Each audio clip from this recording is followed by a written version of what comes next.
What is a mind trick you know of?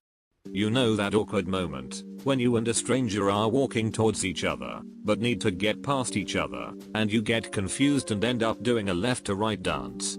Not for me.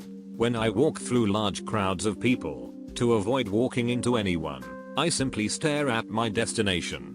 I look no one in the eyes. People actually will watch your eyes and avoid the direction you are going. If I look into people's eyes as we are walking into each other, we are sure to collide.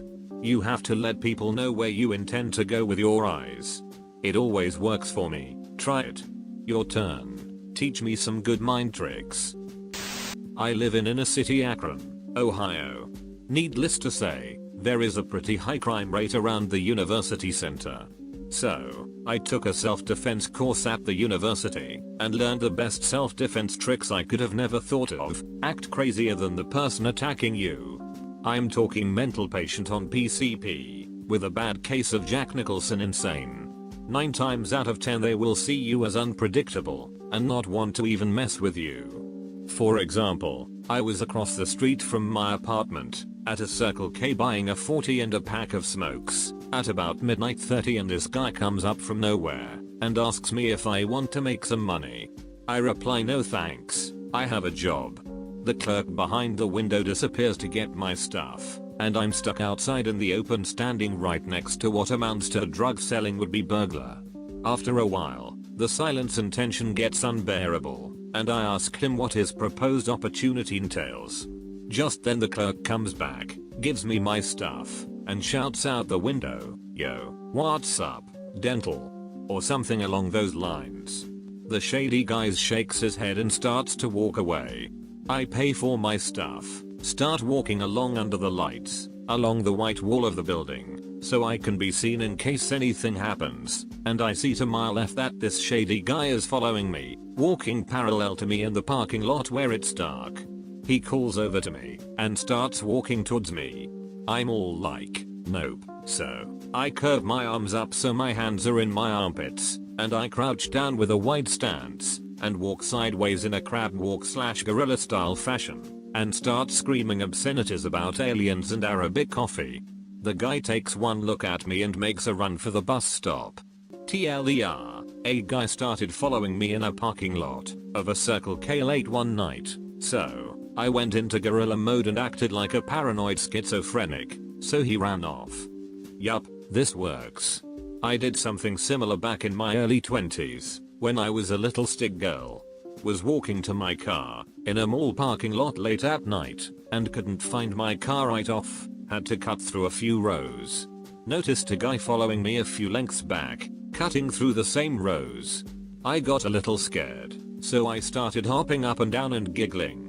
Then I hopped in a circle until I met his eyes and started grinning like an idiot. Reached in my pocket and started muttering, "Gonna sticky app," and he did a 180 and walked away. If I need to remember to do anything at all the next day, I will put something in my room out of place. This works every time. Say for example, I really want to remember to email my professor before leaving for class. I will put a movie on the floor. I will initially think, why is that? Oh right, email learning. A key technique for me. Doesn't work if there's already a bunch of shit on your floor. Then clean up. Why did I clean? Oh right. Nice try, mom. If you are trying to find something, try looking right to left as opposed to left to right. Your eyes tend to skim over things if you search in the direction you are used to reading in, so skim the opposite way. It takes me a bit more effort to do this, but I notice more details. My favorite works best in sports. It's more of a way to get into other people's mind and screw them up. Say you're playing against a girl who is just on fire, completely in the zone and dominating. Casually ask, "Hey, what did you change to X better?" or something to that effect. I've done it in volleyball where I ask a guy who's been hitting amazing, "I've never seen you jump so high before. What did you change?" More often than not, it throws them off their game. Done it in hockey too. "Hey, your shot looks amazing. What foot are you leading with?" I'm a paramedic. When a patient is possibly faking unconsciousness, we have 2 tricks to determine if they're really unconscious or not. First, You can lightly brush their eyelashes with your finger. Their eyes will flutter if they're faking it. Alternatively, if they're on their back, you can lift their arm over their face and let it go. A conscious person will drop their arm away from their face. Finally, a trick to see if someone is faking a neck injury or neck pain. Put a thermometer in their mouth while checking their vitals, then ask them a yes or no question while looking them in the eyes. If you aren't looking directly at them, they tend to answer with a strained aha or no ha, but if you're looking directly at them, they will usually nod their head. Someone who is faking the pain can do this with ease. And yes, there are a lot of calls where people fake pain, illness, etc. for various reasons. There's something in sales called the Sullivan nod. Basically, when you're asking someone something, nod up and down while you're asking. Their mirror neurons start firing, and they begin nodding and agreeing with you subconsciously. 60% of the time it works every time. During a job interview, you want to keep eye contact with the person you're talking to. It makes you seem more alert and confident. Here's the trick. Every 5 or 10 seconds switch the eye you are looking at. It's such a small motion that the other person can't see it, but it makes your eyes look like they're sparkling, which makes you look very interested in what the other person is saying. Probably works for dating too. Clarification. Some people have asked for clarification on how this is supposed to work. On the small motion part, you have to be a few feet away from the other person, otherwise the angle your eyes have to shift to look at the other eye is easily noticeable. On the sparkling, since your eyes aren't perfectly spherical, when they move the reflection of any light in the room changes slightly. If the movement is small enough, all the other person sees is the light's reflection moving on your eye, thus sparkling. Disclaimer: apparently some people can tell what you're doing and find it very annoying. If you're trying this and you get weird looks, you should probably stop. The door in the face technique. The general idea is that you ask someone for a huge favor, which you're relatively confident they'll say no to. Then you ask them for a small favor. Subjects who initially refuse the huge favor have a much higher compliance rate on the small favor than if you just ask directly for the small favor, or if you present both at once. If they end up saying yes to the huge favor, that's also good.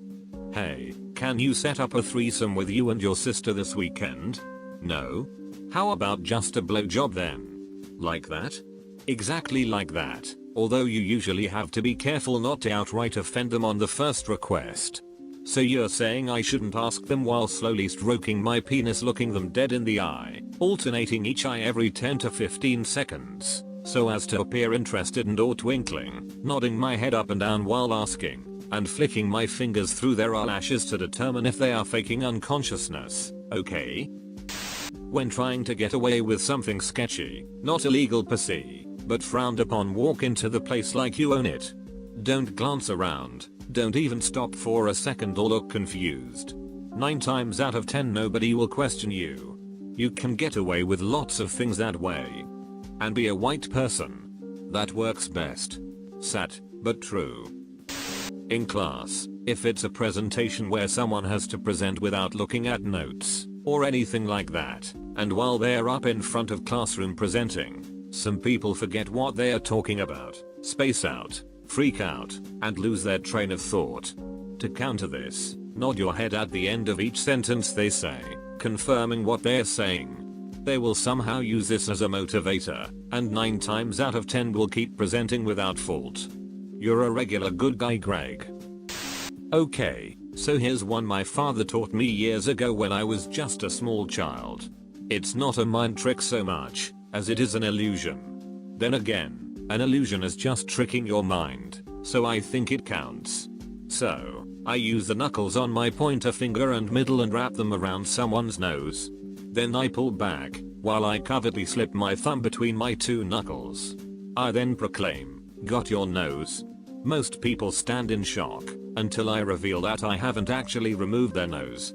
It's a useful trick for picking up women, as well as entertaining at parties. If you're in a crowded social group, restaurant, bar, party, etc., and you want to know if someone is checking you out, try this. Turn sideways from them. They will be either 90 degrees right or left of you. Then very obviously, look at your watch. Even if you don't wear one, lift your wrist, then point at your watch and nod thoughtfully. Overacting is perfectly acceptable. If they are keeping tabs on you, even peripherally, they will have a certain urge to know the time, and will either look at their own watch, cell phone, or casually look at the various obvious places where someone would put a clock. Edit. So yawning seems to be another method. However, do you think the world's most interesting man would more likely be seen yawning, or looking at his watch in a social setting? Go up to someone in a restaurant, and tell them to close their eyes and picture a playing card. While they are doing this, eat as much of their food as you can and run away. I've done this many times. This is probably silly, but you know that thing where if you repeat a word enough it loses its meaning? Well, I've convinced myself that there is some kind of similar thing going on with pain. If I'm in pain, if I focus 100% on the pain, and block out everything else, the pain kind of loses its meaning. I still feel it, but it's no longer pain, it's just, what is? I tested your theory by plunging a knife into my leg, and I must say, I disagree with your methodology. Have someone lay on their back on the ground, and hold their legs straight up, so their body is making a 90-degree angle.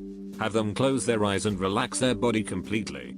Hold that position for about 60 seconds, then very slowly start lowering their legs towards the ground. It's critical they keep their eyes closed, and ask them to tell you to stop when they feel their legs are about to hit the ground. They will always say stop way before it hits the ground, and then you say, well now I'm going to drop your legs through the floor, and keep lowering their legs down onto the ground slowly. It feels really weird and always works, but I guess it's more of a mind/body trick. The blood drains out of their legs, and with their eyes closed they can't get a good read on where their legs are. I think this one is pretty well known by now, but when high-fiving, look at their elbow and you'll never miss. I tell people that the trick is to actually look at their own elbow, and then I give him a good smack in the face. If you ask a question, and receive only a partial answer, respond with polite silence. Simply wait. A more complete answer will usually follow. I guess it doesn't work online. Seems to me that it worked perfectly.